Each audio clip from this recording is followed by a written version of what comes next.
الحمدللہ رب العالمین والصلاة والسلام علی اشرف الانبیاء والمرسلین نبینا محمد وعلی آلہ واصحابہ اجمعین وبعد۔ عقیدہ و سنت سے متعلق سلف صالحین کے اقوال کا آج کا جو ہمارا پہلا سیشن ہے، اس میں انشاءاللہ تبارک و تعالی اس کتاب کا ایک نیا موضوع اور نیا باب شروع کرنے جا رہے ہیں، ایک نئی فصل کا آغاز کر رہے ہیں، اور یہ فصل دیگر فصلوں کی طرح بہت ہی زیادہ اہمیت کی حامل ہے۔ عنوان ہے مسلمانوں کی جماعت اور ان کے امام کو لازم پکڑنے کا حکم اور فرقہ بندی سے تنبیہ۔ مسلمانوں کی جماعت کو لازم پکڑنا، اس کا حکم ہے قرآن میں، اس کا حکم ہے سنت میں، اور اس سلسلے میں سلف امت، صحابہ، تابعین، تبع تابعین، ان کے نقش قدم پر چلنے والے ائمہ کرام کے بہت سارے اقوال ہیں، بہت سارے اقوال، بہت سارے فرمودات ہیں، جس سے اس بات کو تقویت ملتی ہے کہ مسلمانوں کی جماعت کو اور مسلمانوں کے امام کو لازم پکڑنا ہے اور فرقہ بندی سے بچنا ہے۔ اس عنوان کے تحت مصنف رحمۃ اللہ علیہ نے کئی ایک آیتیں اور اسی طرح سے کئی ایک حدیثیں پہلے ذکر کی ہیں، اور پھر اس کے بعد بہت سارے اقوال امت کے نقل کیے ہیں۔ سب سے پہلے مصنف رحمۃ اللہ علیہ نے اس سلسلے میں جو آیت کریمہ نقل فرمائی ہے، وہ آیت کریمہ سورہ آل عمران کی ہے، دوسری آیت کریمہ سورۃ الانعام کی ہے۔ اگر ہم نے آپ نے ان دونوں آیتوں کو اور ان آیات کی تفسیر کو، معانی کو سمجھ لیا تو انشاءاللہ تبارک و تعالی مسلمانوں کی جماعت کو، مسلمانوں کے امام کو لازم پکڑنے کا مطلب اور فرقہ بندی سے بچنے، احتراز کرنے اور اس سے آگاہ کرنے کا جو حکم، آگاہ کرنے کا جو مسئلہ کتاب و سنت کے دلائل میں موجود ہے، اسے بھی سمجھ لیں گے۔ سب سے پہلے فرماتے ہیں اللہ تبارک و تعالیٰ کا ارشاد ہے، اور یہ 30 نمبر ہے اقوال، اللہ تعالیٰ کا قول، نبی علیہ الصلوۃ والسلام کا فرمان اور سلف امت کے اقوال، اس سلسلے کا یہ 30واں نقطہ ہے۔ اللہ تبارک و تعالیٰ کا ارشاد ہے وَلَا تَكُونُوا كَالَّذِينَ تَفَرَّقُوا وَاخْتَلَفُوا مِن بَعْدِ مَا جَاءَهُمُ الْبَيِّنَاتُ وَأُولَٰئِكَ لَهُمْ عَذَابٌ عَظِيمٌ۔ آیت کریمہ کا ترجمہ اور اس کی تفسیر پڑھنے سے پہلے اس کا جو عنوان ہے، اس عنوان کو تھوڑا سا سمجھ لیں، چونکہ ہم لوگ جس ملک میں، جس وطن میں رہتے ہیں، اس ملک میں، وطن میں مسلمانوں کی جماعت کا جو ایک معنی ہوتا ہے، اسلامی نظام میں، اسلامی ملک کے اندر، اس معنی کے اعتبار سے مسلمانوں کی جماعت اور مسلمانوں کا امام، اس کا تصور نہیں ہے۔ جماعت کے بہت سارے معنی ہیں، کئی ایک معنی ہیں قرآن سنت میں، سلف امت کے اقوال میں کئی ایک معنی ہیں جماعت کی۔ اس میں سے ایک معنی یہ مسلمانوں کی جماعت اور مسلمانوں کا امام، تو مسلمانوں کی جماعت کو لازم پکڑنا اور ان کے امام کو لازم پکڑنا اور فرقہ بندی سے بچنا، تو اس میں مسلمانوں کی جماعت اور امام کا ایک معنی پایا جاتا ہے کہ کسی ملک میں، کسی وطن میں، کسی خطے میں اسلامی نظام قائم ہو، اس کا ولی امر ہو، حاکم ہو اور بادشاہ ہو، مثال کے طور پر کسی بھی نام سے وہ جانا جاتا ہو، اس کے ہاتھ پر سب متحد رہے اور سارے کے سارے مسلمان ایک عقیدے پر، ایک توحید کے عقیدے پر، رسالت کے عقیدے پر اور دیگر عقائد کے ابواب میں ایک کتاب اور سنت کے مطابق چلنے والے ہوں، اور ایک امام کو اپنا پیشوا، اپنا حاکم تصور کرتے ہوں، اس کے ہاتھ پر بیعت کیا ہو اور اس کی رہنمائی میں زندگی گزارتے ہوں. یہ جو معنی ہے جماعت اور مسلمانوں کی جماعت اور امام کا، ظاہر ہے کہ اس معنی کے اعتبار سے ہمارے ملک میں یہ چیز موجود نہیں ہے. تو اب کوئی کہہ سکتا ہے کہ جب اس ملک میں وہ چیز موجود نہیں ہے تو اس پر بات کرنے کی کیا ضرورت ہے؟ تو ہمیں اس لیے اس فصل کو اور اس عنوان کو تھوڑا سا سمجھنے کی ضرورت ہے. اگر مسلمانوں کا امام ہو، یعنی اسلامی نظام قائم ہو، مسلمانوں کا حاکم ہو، ولی امر ہو، اور سارے لوگ اس کے ساتھ کتاب توحید و سنت پر زندگی گزارتے ہوں، سلف امت کی راہ پر چلتے ہوں، تو ایسی صورت میں اس میں کوئی فرقہ بندی کرنا، کوئی نظریہ، کوئی رائے، کوئی دھڑا، کوئی گروہ بندی کرنا حرام ہے، جائز نہیں ہے. سب کو چاہیے کہ مسلمانوں کی جو جماعت ہے اس مسلمانوں کی جماعت کے ساتھ میں رہے، ایک ہی توحید اور سنت کے عقیدے پر، سلف امت کے عقیدے پر سب قائم ہیں، اسی پر سب لوگ قائم رہیں، اور اپنے امام کو، اپنے حاکم کو، اپنے ولی امر کو وہ مقام دیں جو قرآن و سنت میں اس کا مقام دینے کا حکم دیا گیا ہے. اسے ہٹ کر کے الگ تھلگ نہ ہو، اس کی اطاعت سے ہاتھ نہ کھینچیں، اس کے خلاف بغاوت کا جھنڈا نہ اٹھائیں، اس کی توہین اور تنقیص نہ کریں، جگہ جگہ اس کے خلاف بدزبانیاں نہ کریں، اس کی غیبت نہ کریں، اس کے برائیوں کو لوگوں کے سامنے اچھال کر لوگوں کے دلوں میں اس کی تئیں نفرت اور عداوت کا ماحول نہ بنائیں. یہ ہے معنی. جب اسلامی نظام ہو تو یہ معنی ہے اس کا. لیکن ہم لوگ یہاں رہتے ہیں، ہمارے اس وطن میں، وطن عزیز ہندوستان میں، اپنے اس ملک میں، وطن میں رہ کر مسلمانوں کی جماعت کو لازم پکڑنا، اس کے امام کو لازم پکڑنا اور فرقہ بندی سے بچنا، اس کا معنی کیا ہے؟ یہاں پر اس فصل پر کیسے عمل کریں؟ جو آیتیں آ رہی ہیں، حدیثیں آ رہی ہیں، اس پر کیسے عمل کریں گے ہم؟ اب ایک طبقہ تو ایسا ہے جو کہتا ہے کہ اب پہلا کام حکومت اور سیاست کا ہی ہے. ایک طبقہ کیا ہے؟ ایک طبقہ کہتا ہے سب سے پہلا کام کیا ہے؟ اقتدار کا، حکومت کا، سیاست کا. یہ کام سب سے پہلے کرنا چاہیے. ایک طبقہ اس پر پورے طور پر لگا ہوا ہے، جذباتی طور پر، اصولی طور پر نہیں لگا ہوا ہے، جذباتی طور پر لگا ہوا ہے، منمانی ہوائے نفس کے مطابق لگا ہوا ہے. کیا اس کا یہ رویہ درست ہے کتاب و سنت کی روشنی میں، یا پھر درست نہیں ہے؟ اس کے دلائل کیا ہیں؟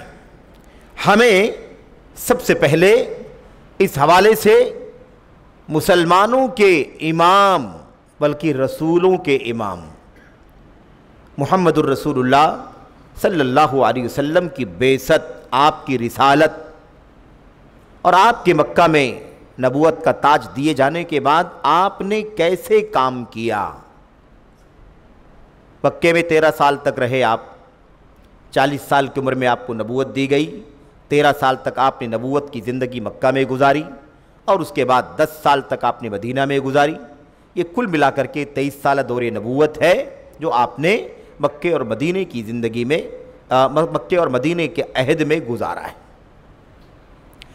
نبی کریم صلی اللہ علیہ وسلم نے حکومت، سیاست، اقتدار کا کام پہلے کیا یا اس کے علاوہ کوئی کام کیا؟ حکومت، سیاست، اقتدار قائم کرنے کے بعد سارے کاموں کی شروعات کی، یا دیگر کاموں کو کرنے کے بعد حکومت اور سیاست حاصل ہوئی؟ آپ کی سیرت ہمارے سامنے ہے. آپ صلی اللہ علیہ وسلم کا اسوہ، آپ کا قدوہ اور آپ کا آئیڈیل ہمارے سامنے ہے. میرے بھائیوں، 13 سال پورے طور پر سیرت کی کتابوں کے اندر درج ہے. مستند طور پر بھی ہمیں کوئی تکلیف نہیں، آج کے دور میں مستند طور پر ساری چیزیں موجود ہیں. 10 سال مدنی دور کے بھی پورے طور پر ہمارے سامنے موجود ہیں. ہمیں دیکھنا ہے کہ نبی کریم صلی اللہ علیہ وسلم اور آپ پر اسلام، آپ پر ایمان لانے والے اسلام کے پیروکار مسلمان مومنین، ان لوگوں کا مکہ کے دور میں کیا نظام تھا، اور کب پورے طور پر ایک نظام بنا اور ایک نظام کے تحت مسلمانوں کی جماعت مسلمانوں کے امام کے ساتھ ایک نظام کے ساتھ زندگی گزارنے لگی۔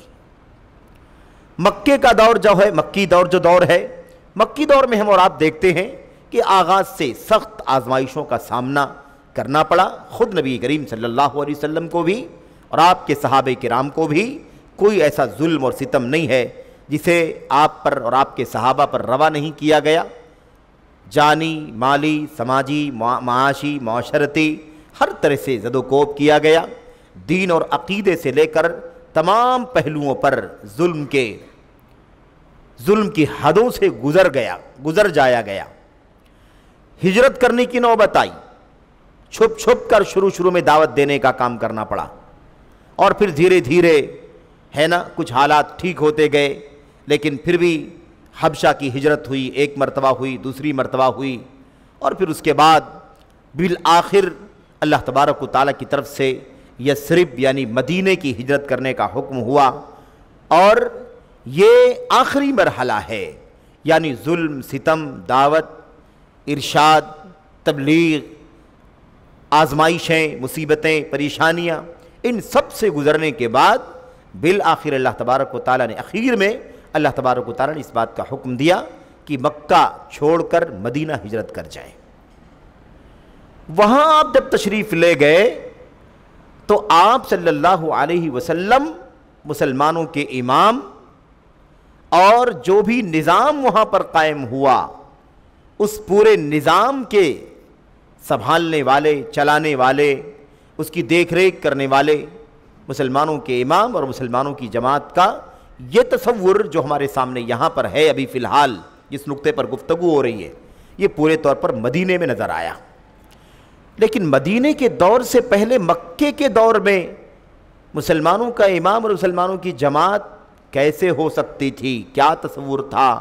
کیا نظام تھا؟ اسی کو اگر ہم نے سمجھ لیا تو اپنے ملک اور وطن میں بھی مسلمانوں کی جماعت اور مسلمانوں کے امام کا معنی سمجھ میں آ جائے گا، اور خلط ملط نہیں کرنا ہے۔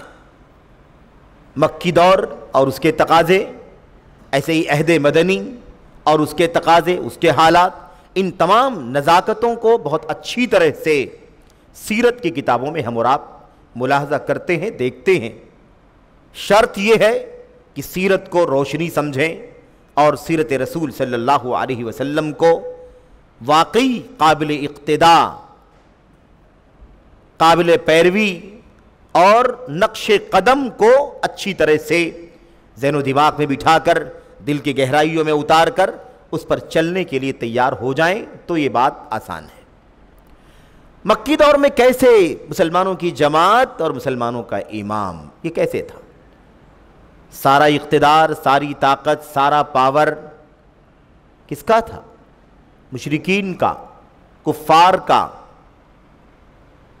مسلمان دبے ہوئے، کچلے ہوئے، مستضعف، ستائے ہوئے، کمزور کیے ہوئے، ظلم کی چکی میں پستے رہے، ہر طرح کی اذیتوں کا سامنا کرنا پڑا۔ لیکن مسلمانوں کی جماعت اور مسلمانوں کا امام تھا یا نہیں تھا تو اس کی کیفیت کیا تھی؟ اس وقت نظام تو نہیں تھا، اقتدار تو نہیں تھا مسلمانوں کا۔ مکی دور میں مشرکین کفار غالب تھے، ان کی طاقت، ان کی قوت، ان کی تعداد، ان کے اختیارات، ان کے اقتدار اور ان کا رسوخ ہر طرح سے تھا۔ لیکن پھر بھی مسلمانوں کے امام محمد الرسول اللہ صلی اللہ علیہ وسلم تھے۔ مرجعیت کے اعتبار سے سب کا مرجع دین میں، عقیدے میں، حلال و حرام میں، عبادات میں، سماجی مسائل میں، معاشرتی مسائل میں، لین دین کے مسائل میں، تمام تر مسائل میں، آپس کے اختلافات میں، آپس کے جھگڑوں میں، تنازعوں میں مرجع کون تھا؟ محمد الرسول اللہ صلی اللہ علیہ وسلم۔ مسلمان تھوڑی تعداد میں تھے، کم تعداد میں تھے، اکا دکا ادھر ادھر، چند ادھر چند ادھر، چند ادھر چند ادھر، اس طرح سے لوگ تھے۔ کچھ لوگ اسلام لا رہے تھے چھپ چھپ کر، اسلام قوم کا ڈر ہے، قبیلے کا ڈر ہے، گھر بار کے لوگوں کا، گھر والوں کا ڈر ہے، بہت سارے اندیشے ہیں جان کے، مال کے، عزت و آبرو کے۔ اس پوری فضا میں مسلمانوں کا کیا حال تھا؟ اب سوال یہ پیدا ہوتا ہے کہ امام تو نبی کریم صلی اللہ علیہ وسلم تھے، مسلمانوں کی جماعت کیسے تھی؟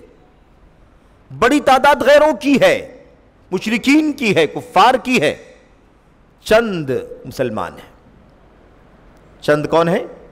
مسلمان ہیں۔ مسلمانوں کی جماعت کیسے ہے؟ اب یہاں سمجھیں، اسلامی نظام میں مسلمانوں کا امام ہے، حاکم ہے، بادشاہ ہے، خلیفہ ہے، اور ساری رعایا اسلام پر قائم ہے، چل رہی ہے، اور ساری اطاعت اپنے امام کی، اور نظام حکومت بھی، نظام اور اقتدار بھی کس کا؟ مسلمانوں کے امام کا، مسلمانوں کے حاکم کا، ولی امر کا۔ دونوں میں فرق کتنا ہے؟ مکی اور مدنی دور میں فرق کتنا ہے؟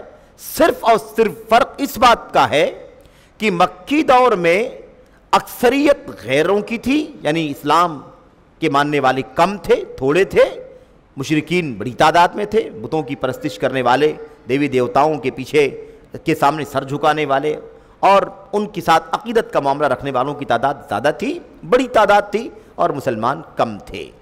ایک فرق تو یہ تھا۔ دوسرا فرق یہ تھا کہ طاقت و اقتدار، اختیار اور پاور یہ مسلمانوں کا نہیں تھا، بلکہ کفار اور مشرکین کا تھا، جن کی طاقت زیادہ تھی، تعداد زیادہ تھی۔ اس کے علاوہ بقیہ کوئی فرق نہیں تھا، کوئی فرق نہیں تھا۔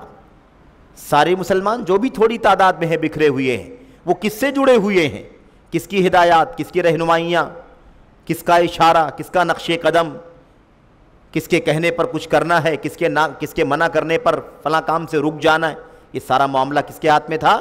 اللہ تبارک و تعالیٰ کی کتاب اور خود نبی کریم صلی اللہ علیہ وسلم اس کا نمونہ امت کے بیچ میں موجود تھے۔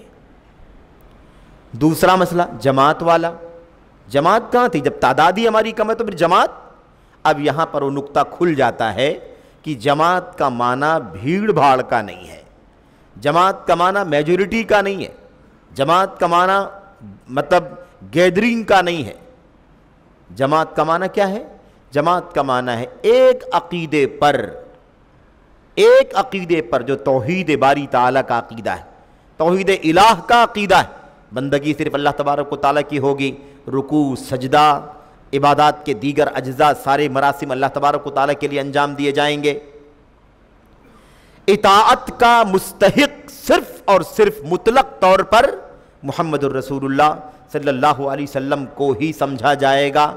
آپ اپنی زبان سے کچھ کہیں، آپ اپنے عمل سے، اپنے کردار سے کچھ ظاہر کریں، آپ کی ایک ایک ادا کو، آپ کی قولی، آپ کی فعلی، آپ کی تقریری تمام چیزوں کو بلا کسی کنڈیشن کے فالو کیا جائے گا، بلا کسی شرط کے فالو کیا جائے گا۔ اب ایک دو باتیں بڑی اہم ہیں جو یہاں سمجھ میں آپ کے آ جائیں گی۔ تو ایک تو مسئلہ کیا ہے میرے بھائیوں کہ مکی دور کے اندر بھی مسلمانوں کا امام اور مسلمانوں کی جماعت کا تصور کیا ہوا؟ ایک مرجع ہے نبی کریم صلی اللہ علیہ وسلم، سب کے سب لوگ رجوع کریں گے کس سے؟ نبی کریم صلی اللہ علیہ وسلم سے۔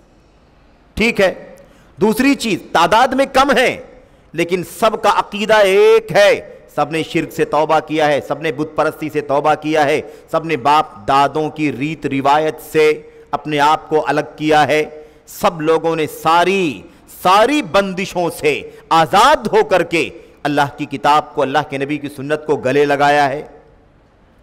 اب جب سب کا عقیدہ ایک ہے، سب کا منہج ایک ہے، یعنی سب کا عقیدہ ایک ہے، سب اللہ کی توحید کے علمبردار ہیں اور سب کے سب نبی کریم صلی اللہ علیہ وسلم کو آئیڈیل مانتے ہیں، تو یہ چاہے کم ہوں یا زیادہ ہوں، یہ سب کے سب جماعت ہیں۔ بات سمجھ گئے؟ نہیں سمجھ رہے ہیں؟ یعنی گویا کہ جماعت کا معنی بھیڑ بھاڑ نہیں ہے، جماعت کا معنی بھیڑ بھاڑ نہیں ہے، جماعت کا معنی حق پر جمع ہونا ہے۔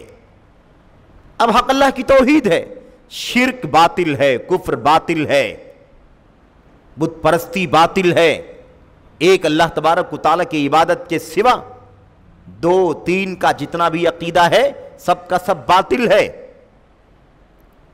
عیسائیوں کی تثلیث بھی باطل ہے، یہودیوں کا عزیر علیہ السلام کو اللہ کا بیٹا ماننا بھی باطل ہے، کسی غیر اللہ مجوسی آگ کی پوجا کرنے والوں کا عقیدہ بھی باطل ہے. کسی بھی کو اللہ تعالی، کسی کو بھی معبود نہیں ماننا، کسی کو بھی خالق نہیں ماننا، زندیقیت، دہریت جس کو کہا جاتا ہے، الحاد، یہ بھی باطل ہے. ایک ہی عقیدہ درست ہے، کون؟ کہ اللہ تبارک و تعالیٰ جس دنیا کا، اس کائنات کا خالق و مالک ہے، عبادات کے سارے کام اس کے لیے انجام دیے جائیں گے، اور اسی نے اطاعت کا مطلق طور پر اگر کسی کو نمائندہ بنا کر کے بھیجا ہے تو محمد الرسول اللہ صلی اللہ علیہ وسلم ہے. جو اس پر قائم ہے وہ جماعت ہے. اب چاہے ایک دم شروع میں لے لو، اسلام آیا، اللہ کے نبی نے توحید کی دعوت دی، ایک شخص اسلام قبول کرنے والا ہے، ابو بکر صدیق رضی اللہ تعالیٰ. ابو بکر اکیلے بھی جماعت ہیں.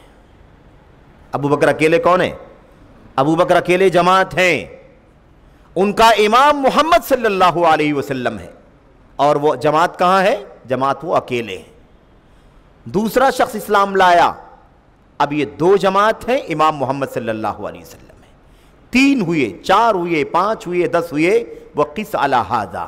ایسے ہی آپ سمجھتے چلے جائیں. جب ایک کو مثال میں پیش کر دیا گیا تو پھر 2 3 4 اور 100 200 1000 2000 کی کیا بات ہے؟ لاکھ 2 لاکھ 10 20 50 لاکھ کی کیا بات؟ ایک شخص بھی جماعت. پورا نظام کفر کا ہے میرے بھائیوں. ابو جہل، ابو لہب، عتبہ، امیہ، عقبہ اور سارے مشرکین، بڑے بڑے سرداران اپنے آب و تاب کے ساتھ مکے میں زندگی گزار رہے ہیں. آسان نہیں ہے کسی کے سامنے، آسان نہیں کسی کے لیے کہ ان کے سامنے کوئی بات کہہ لے.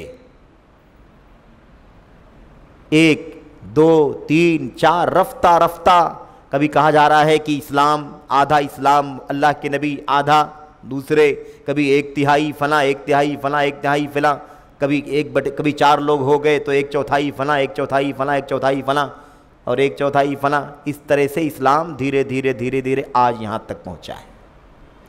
مسلمانوں کا امام، مسلمانوں کی جماعت کفرستان میں کیسے ہوگا؟ یہ معاملہ کیسے سمجھیں گے؟ ایسے سمجھیں گے کہ حق کا علم بردار جو آئیڈیل ہے وہ مسلمانوں کا امام ہے. اللہ کے نبی دنیا میں نہیں رہے، وفات پا گئے. اب دنیا کے کسی خطے میں اسی قرآن، سنت، توحید و سنت پر چلنے والا اور اس کا داعی، اس کا عالم، اس کا مصلح اگر کوئی موجود ہے تو وہ مسلمانوں کا امام ہے.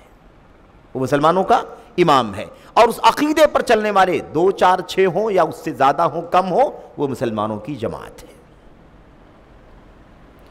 بات سمجھ میں آ رہی کہ نہیں آ رہی ہے؟ اب اس کے بعد اب ہمیں دوسری بات جو خاص سمجھنی، یہ بات واضح ہو گئی. اسلامی نظام قائم ہو تو مسلمانوں کی جماعت اور مسلمانوں کے امام کا معنی کیا ہے؟ سمجھ رہے ہیں؟ اسلامی نظام نہیں ہو، ہم جیسے اپنے ملک، جمہوری ملک کے اندر رہتے ہیں، ہمارے اس ملک کے اندر مسلمانوں کا امام اور مسلمانوں کی جماعت کا معنی کیا ہے؟ یا مسلمانوں کی جماعت کون سی ہے؟ مسلمانوں کی جماعت یعنی سچ مچ اللہ کی کتاب، اللہ کی توحید اور نبی کی سنت پر جو چلنے والے، اس کی رہنمائی کرنے والے امت کے علماء ہیں ہمارے بیچ میں، وہ ہمارے امام ہیں. وہ ہمارے کون ہیں؟ ہمارے امام ہیں. اور بقیہ اس منہج پر چلنے والے لوگ سب کے سب مسلمانوں کی جماعت ہے. ٹھیک ہے؟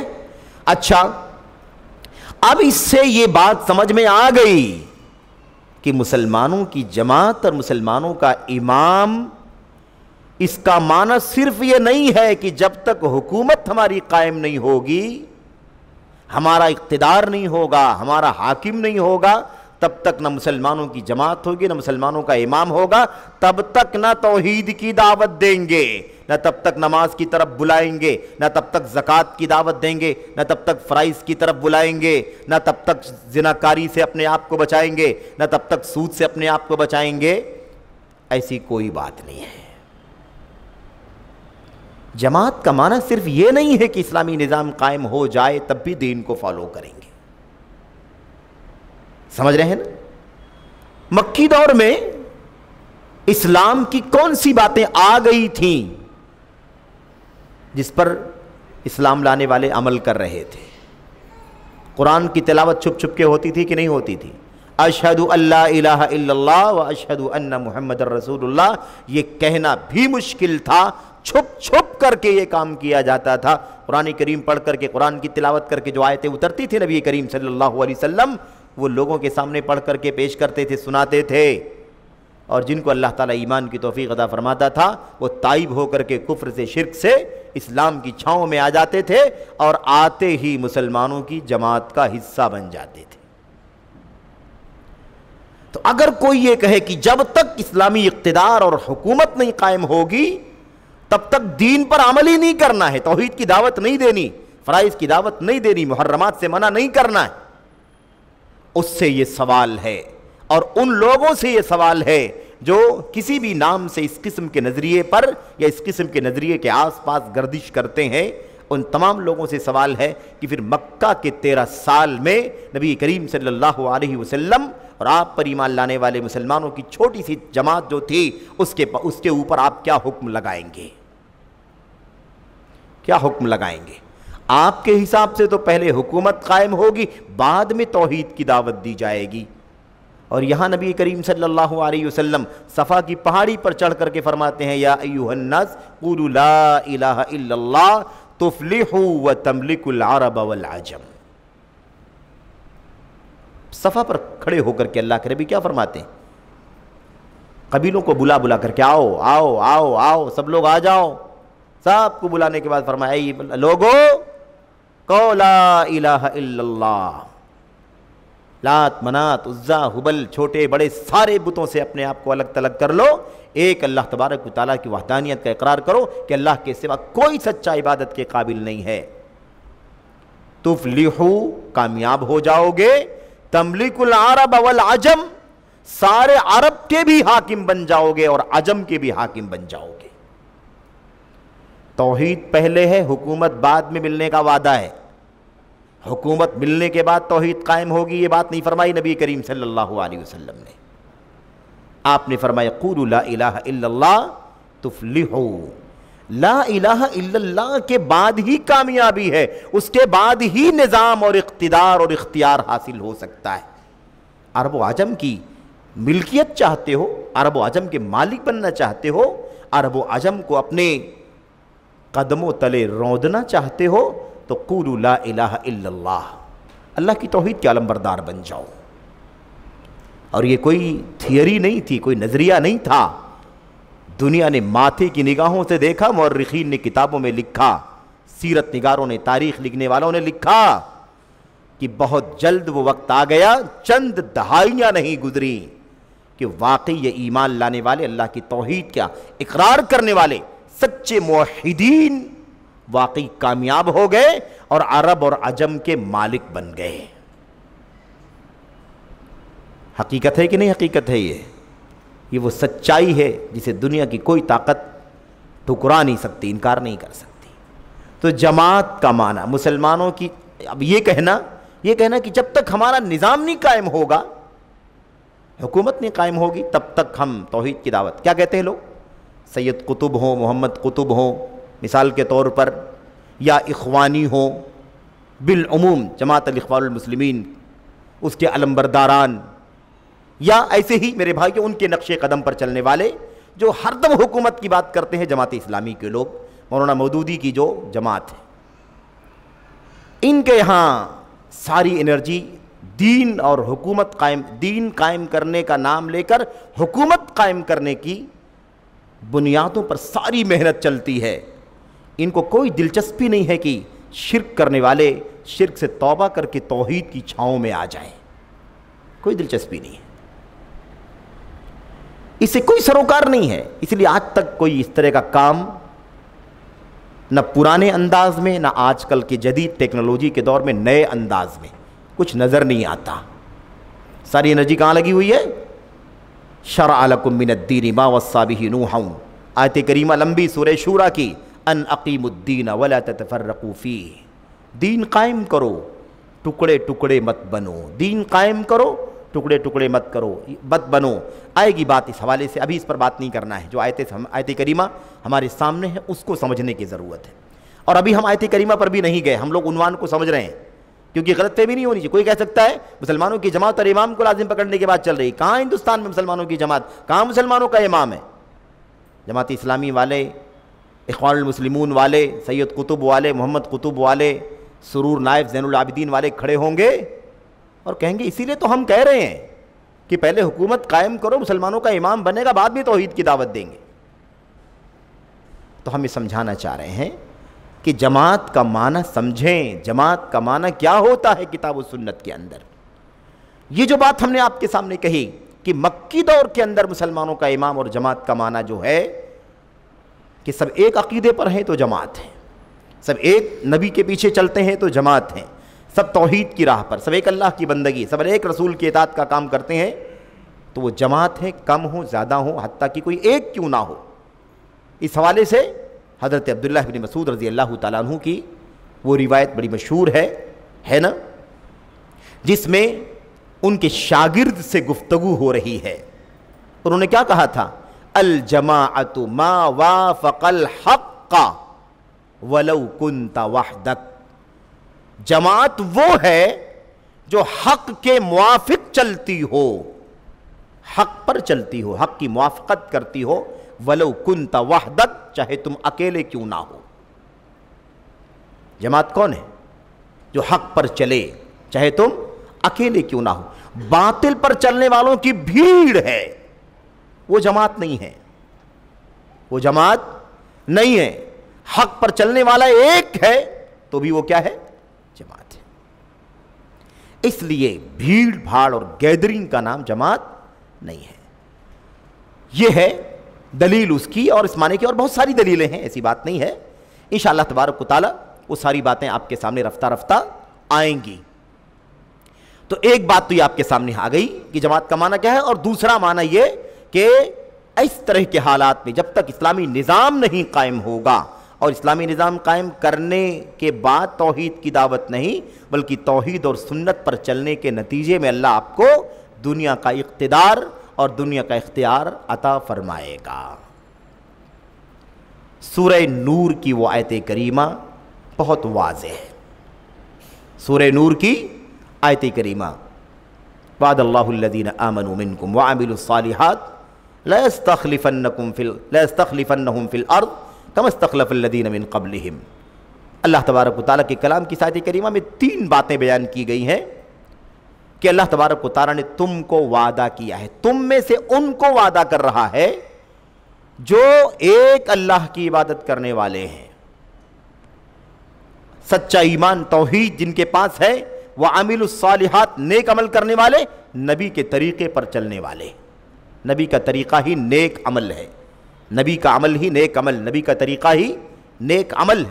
جو اس شرط پر اتریں گے اللہ تبارک و تعالیٰ کا 3 وعدہ ہے ان سے. ایک وعدہ کیا ہے؟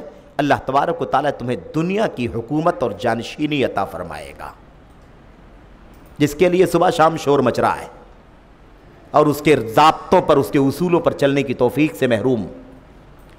اللہ تبارک و تعالیٰ فرماتا ہے لَيَسْتَخْلِفَنَّهُمْ كَمَا اسْتَخْلَفَ الَّذِينَ مِنْ قَبْلِهِمْ. اللہ تعالیٰ تمہیں روئے زمین کا جانشین بنائے گا جیسے تم سے پہلے والوں کو روئے زمین کی حکومت عطا فرمائی. نمبر 1. نمبر 2، اور اللہ تبارک و تعالیٰ تمہارے دین کو اس دنیا میں مضبوطی سے جما دے گا، یعنی اسلام کو طاقت و قوت عطا فرمائے گا. وَلَا يُمَكِّنَنَّ لَهُمْ دِينَهُمُ الَّذِي ارْتَضَىٰ لَهُمْ. اللہ تبارک و تعالیٰ ضرور بھی ضرور اسی توحید کے نتیجے میں، اسی سچے ایمان کے نتیجے میں، اسی عمل صالح کے نتیجے میں اللہ کیا کرے گا؟ تمہارے دین کو اس دنیا میں طاقت و قوت اور تمکنت عطا فرمائے گا. نمبر 3، تیسرا وعدہ کیا ہے؟ وَلَيُبَدِّلَنَّهُمْ مِنْ بَعْدِ خَوْفِهِمْ أَمْنًا. اللہ تبارک و تعالیٰ تمہارے خوف کو، تمہارے ڈر کو امن اور سکون سے بدل دے گا. جان کے، مال کے، آبرو کے، دین کے، عقیدے کے خطرے کب کیا ہو جائے کوئی گارنٹی نہیں. مقدسات کو خطرہ لاحق ہے، اداروں کو خطرہ لاحق ہے. حل کیا ہے اس کا؟ چلانا، شور مچانا، آندولن کرنا نہیں.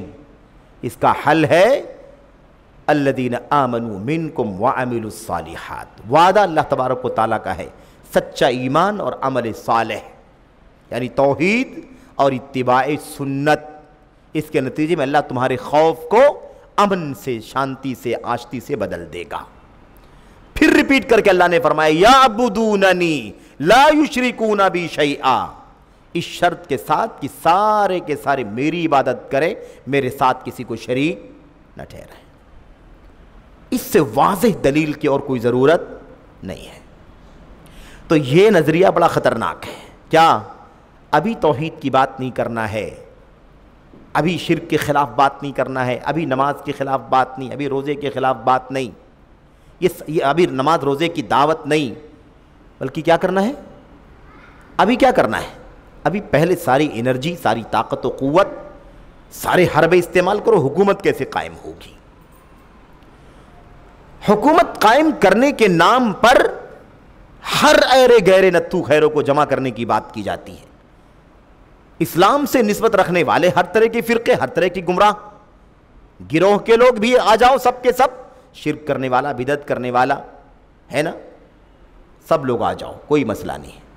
صحابہ کو گالی دیتے ہو تب بھی آ جاؤ، نبی کے معجزات کا انکار کرتے ہو آ جاؤ، اللہ کی صفات کا انکار کرتے ہو، تعویل کرتے ہو آ جاؤ، کوئی بات نہیں، حتیٰ کہ دوسرے لوگ بھی آ جائیں، یہودی آ جائیں، عیسائی آ جائیں، سب کے سب آ جائیں، مشرکین آ جائیں، بس ایک حکومت بہرحال قائم ہونی چاہیے۔ اس کے بعد ہم توحید کی دعوت دیں گے۔